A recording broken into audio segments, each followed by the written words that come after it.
everybody. This is my monthly review of the Maricopa County Attorney's Office, Civic Alerts, latest news, things that happen in the month of November, fighting crimes of all kinds. That's what Rachel Mitchell does, and her staff, and all the investigators involved with Maricopa County and law enforcement. So remember, from this covering the rest of the stream, a criminal charge is merely an accusation, and the defendant is presumed innocent until and unless proven guilty. So some of these that I'm going to tell you it's applicable. Others, they've been sentenced. We'll see what we have, right? So let me start off with something that came out back in September from the Maricopa County Attorney's Office, which is MCAO is one of the largest public prosecutorial agencies in the nation, serving 4.5 million residents in the fourth largest county in the U.S., United States of America. In addition to handling felony prosecutions in Maricopa County and misdemeanor filings in the county's justice court system, the office also provides civil legal services to Maricopa County agencies. MCAO is comprised of more than 1,000 full-time employees, including attorneys, investigators, paralegals, victim advocates, and support staff. So I just want to bring that to your attention once again to let you know how large Maricopa County is and how they can focus on so many crimes and still get the job done. So going on to November 3rd, which was the first posting in November, entitled Road Rage Shooter Indicted. Maricopa County Attorney Rachel Mitchell announced today that Rudy Sanchez Jr. has been indicted for a road rage shooting in Peoria. On October 11th, Sanchez Jr. shot a woman in the leg in the car next to him near Peoria Avenue and the Loop 101. He drove off but was arrested a few days later. A grand jury indicted Sanchez Jr. on the following charges: one count of drive-by shooting, a Class 2 dangerous felony, one count of discharge of a firearm at a structure, a Class 3 dangerous felony, one count of aggravated assault, a Class 3 dangerous felony, one count of aggravated assault, a Class 4 dangerous felony, one count of unlawful discharge of a firearm, a Class 6 dangerous felony. Sanchez Jr. is currently being held on a $250,000 cash bond, which means he must pay the court the full amount in cash to be released. Trial is currently set for February 26, 2026. And as I stated, a criminal charge is merely an accusation, and the defendant is presumed innocent until and unless proven guilty. So that's a road rage incident. So you can see fighting crimes of all kinds is applicable. On November 6th, Laura Owens indicted on additional felony charges. Dun, dun, dun, dun. Maricopa County Attorney Rachel Mitchell has announced the indictment of Laura Michelle Owens on felony charges related to a false claim of pregnancy involving a second victim. In 2021, the victim began dating Laura Owens, but after the third date, he decided not to continue the relationship. Owens then claimed to be pregnant by him. MCAO investigators found evidence that Owens falsified documents to bolster this claim.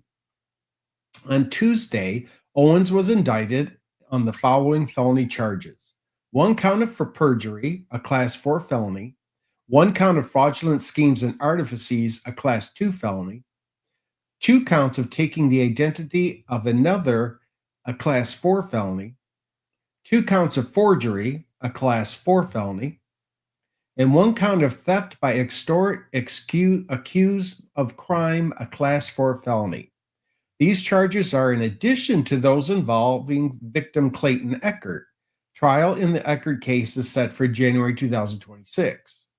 So, as you know, that would equate for Ms. Owens 14 indictments total. Not to speak of what the investigators may still uncover until the actual trial takes place.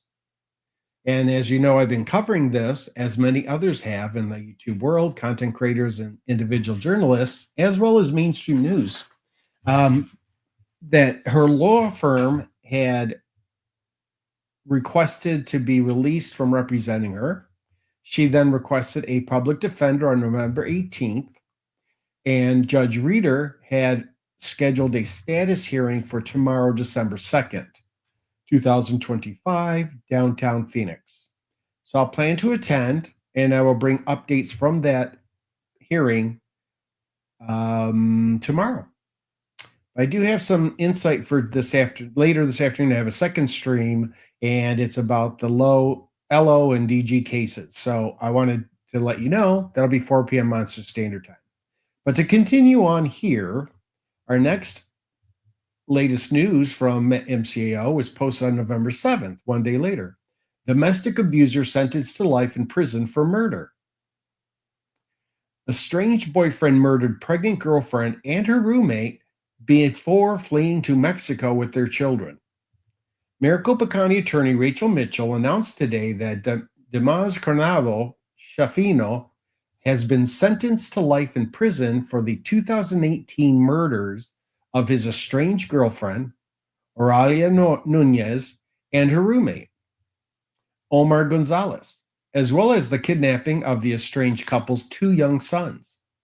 In September 2018, Phoenix police responded to a call of unknown trouble at a residence near West Van Buren Street and 35th Avenue. Officers found Oralia Nunez near the front door with critical injuries. She was transported to a hospital where she was pronounced deceased. Medical staff later determined she was 24 weeks pregnant at the time of her death. Inside a back bedroom, officers located a second victim, Omar Gonzalez, who had sustained severe head and neck trauma. Both victims had been shot multiple times. At the time of the murders, officers were familiar with the residence due to repeated calls involving order of protection violations and threats made by Shafino against Nunez. Investigators learned that Shafino had repeatedly threatened to kill his estranged wife through messages, statements over social media. A valid order of protection was in place to prevent him from contacting her or their children or going to Nunez's home. Following the murders, investigators discovered that Shafino had kidnapped the couple's 2 young sons and fled to Mexico. Mexican authorities confirmed his vehicle crossed the border within hours of the murders. After an extensive search, Coronado Shafino was located, arrested, and extradited to Arizona to face prosecution. The children were also located and are safe and with family in Mexico. Shafino was found guilty of the following charges: 3 counts of first-degree murder, a Class 1 felony, 2 counts of kidnapping, a Class 2 felony, 1 count of burglary in the first degree, a Class 2 felony, 1 count of interfering with judicial proceedings, a Class 1 misdemeanor. Remember, the smaller the number of felony is, the more egregious. Domestic violence is one of the most dangerous and devastating crimes we see, said County Attorney Rachel Mitchell. This case shows the tragic cost when threats escalate and victims are not safe in their own homes. 2 lives and an unborn child were stolen, leaving 2 young boys to forever live with that loss. This sentence ensures justice is served, but our community must continue to do everything possible to protect families from this kind of violence. Life imprisonment for 3 lives. I'd have tripled it personally. Hey, Kingbone. The next news alert was November 20th. Accused serial rapist indicted in new charges. Charges filed after 2 new victims came forward. Maricopa County Attorney Rachel Mitchell announced today that Alex Bengash has been indicted on charges related to the sexual assaults of 2 new victims. The first woman said Bengash sexually assaulted her at a park in Gilbert in December 2022. The second woman said Bengash sexually assaulted her in July 2023 at his home in Tempe. A grand jury indicted Bagash on 7 new counts: 2 counts of kidnapping, a Class 2 felony, 3 counts of sexual assault, a Class 2 felony, 2 counts of aggravated assault, a Class 6 felony. Bagash was previously indicted in connection with the sexual assaults of 5 other women. Those charges are as follows: 2 counts of sexual assault, a Class 2 felony domestic violence, 4 counts of sexual assault, a Class 2 felony, 1 count of kidnapping, a Class 2 felony, 1 count of aggravated assault, a Class 3 dangerous felony, 3 counts of aggravated assault, a Class 4 felony domestic violence, 1 count of stalking, a Class 5 felony, 2 counts of sexual abuse, a Class 5 felony, 5 counts of assault, a Class 1 misdemeanor, and 1 count of use of electronic communications to terrify, intimidate, threaten, or harass, a Class 1 misdemeanor. 2 counts of threatening or intimidating, a Class 1 misdemeanor. Bagash is also charged in a separate case with 1 count of interference with monitoring devices, a Class 4 felony, for cutting off his ankle monitor and fleeing the state. He is currently being held on non-bondable. So this fool, Alex Bagash, needs to be stopped, right? Charging him is great, but we need to get him in court, in front of a jury, provide all the evidence and discovery, and pray for a guilty plea. If all of this is alleged at this point, but if it's all comes to fruition, he needs to spend a lot of time in prison to be away from victims, which are my fellow citizens, male and female. I don't trust him, in my opinion. November 21st, 1 day later, killer sentence in teen girl's cold murder. Sergio Reyes was found hiding in Mexico years after her death. Maricopa County Attorney Rachel Mitchell announced today that Sergio Reyes has been sentenced to 20 years in prison for the murder of a 15-year-old Elena Lazuel Reyes, who was 17 at the time of the crime, pleaded guilty to second-degree murder, a Class 1 dangerous felony. In July 2024, witnesses saw Elena and a boy go into her bedroom and shut the door. It was the last time they saw her alive. Elena's brother and friends found her body in her bedroom the next night. An autopsy confirmed she died from strangulation and blunt force trauma to the head. In 2013, detectives with the Phoenix Police Department were able to use familial DNA, like family DNA, to link Reyes to the crime. Exactly 20 years to the day after Elena was found dead, Reyes was extradited from Mexico to Maricopa County. Hey, Nikki. This case highlights the tireless efforts of Phoenix police detectives and MCAO prosecutors who never gave up the pursuit of justice for Elena and her family, said County Attorney Rachel Mitchell. This defendant tried to run and hide, but in Maricopa County, the truth will catch up to you, and so will law enforcement.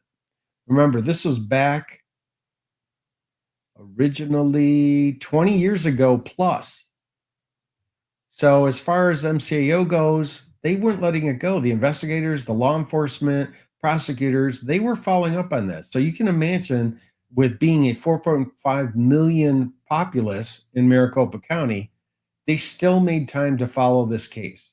And hopefully it comes to fruition since he was sentenced.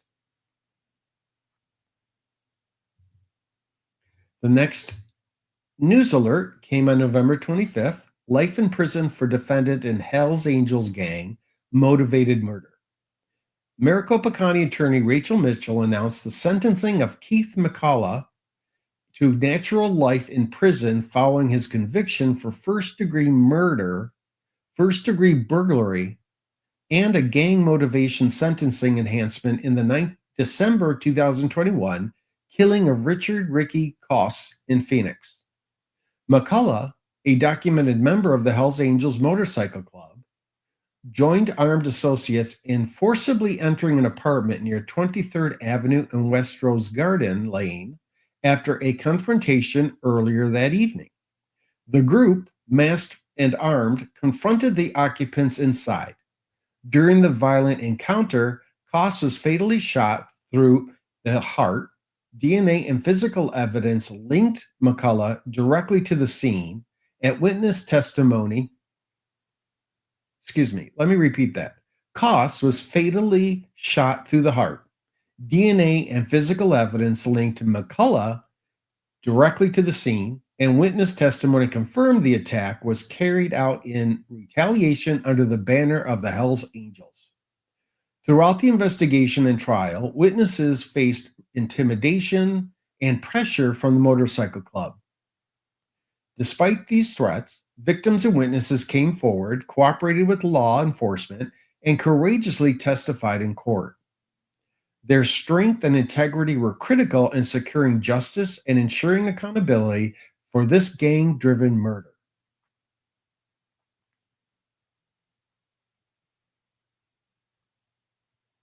The Hells Angels wanted to rule through fear, said Maricopa County Attorney Rachel Mitchell. In Maricopa County, we do not bow to intimidation or outlaw motorcycle gangs. This sentence sends a clear message that organized criminal violence will be met with organized justice. I am proud of the prosecutors, detectives, and especially the witnesses who stood strong against a culture of fear and helped bring the truth to light. The case was investigated by the Phoenix Police Department with expert testimony assistance from the Bureau of Alcohol, Tobacco, Firearms, and Explosives, ATF, and the Arizona Department of Public Safety. Two co-defendants previously pled guilty. Jamie Lee Esslinger is serving 16 years in prison, and Carl Blazek is serving 10.5 years in prison for their roles in the murder. So at least they're getting punished for what they've been found guilty of. And it's a good feeling to me living here that I don't have to deal with people like this and these people specifically based on what their crimes are. Nikki, I see your post there. Sorry. I've scheduled a few out just to cover myself for the holiday week and going into this week because I had two planned for today. I have to do this monthly one. Later today, I'll be doing a pre-stream for tomorrow's events with the court cases. And then tomorrow will be the follow-up 2 streams based on the court cases. So just to explain to you why there's so many. And hopefully, I'm so glad you made it, though. Don't get me wrong. But that's what this stream is about, is my monthly review of the Maricopa County in Arizona as far as the news alerts on what's been going on in the crime world. And I've titled it the Fighting Crimes of All Kinds. And yes, we already covered the Laura Owens. She was the second one on the list. Speaking about the 7 additional indictments. Oops. I want to switch slides. There we go. So that was the last one that was sent that I received, and I checked the website over the holiday weekend to make sure I had them all. November, a lot else has happened going on, and I suspect we'll see some more activity in December, especially around the holidays. Very concerned about driving under the influence and the injuries and the unaliving that could occur during the holidays. So I'm hoping that everybody's going to be extra careful, and I'll keep pulling these stories as they come to light. But come the beginning of January, I hope it's a short list, not a long list. But I have to report on what comes up. So hopefully here in Maricopa County and around the nation that we're all watching out for each other and following the guidelines and rules of just watching out and no letting anyone drive under the influence and drive safely to everyone else. So I think I covered everything I wanted to. Again, I have a stream later today in a couple hours, and that one's going to be the pre-streams for the Laura Owens and David Gingras cases that are for tomorrow. I've been checking the docket, and I have ran down this morning to get one document. I'll share that. And I've been waiting for another one, but I haven't seen it hit yet. So I'll keep monitoring up until the stream. So with that said, I thank you all for attending. I appreciate it very much. And if you have any comments, please add them to the comments. And if you like what I provided, please subscribe and I'll keep it going. Thank you so much for your time. Y'all take care. See you later.